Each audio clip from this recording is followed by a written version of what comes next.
उमर रजी अल्लाह तआला अन्हु, अमीरुल मोमिनीन रजी अल्लाह अन्हु, जानते हैं 22 लाख मुरब्बा मील का हुक्मरान था।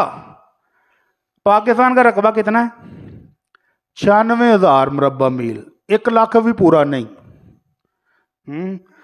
1 लाख भी पूरा नहीं।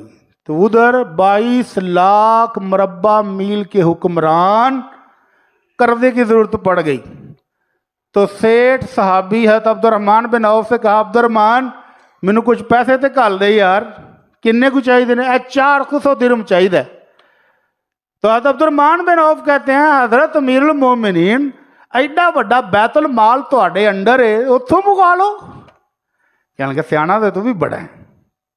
अब्दुर्रहमान से कहते सियाना तू भी बड़ा है, तेरा ख्याल है वे कि मेरी मौत आ जाए कर्जे की अदायगी तो पहला पहला, तो कल मैं अल्लाह के दरबार में पकड़ा जाऊं 400 दिरहमों की वजह से, क्योंकि मेरी वफात के बाद तू शूरा का मिंबर है, तू मेरा वजीर भी है, तुमने लोगों को मशवरा देना कि 400 दिरहम की केड़ी गल है, अमीरुल मोमिनीन माफ कर देने, इत्थे माफ करोगे उत्ते मैं फड़िया होवां, मैं तो नहीं इंज करदा, लेकिन तेरे को करवा लाँगा क्योंकि मैनू तेरा पता है जिधर मैं फौत होया ना तू तो मेरी प्रॉपर्टी बेच के भी पूरे करेगा।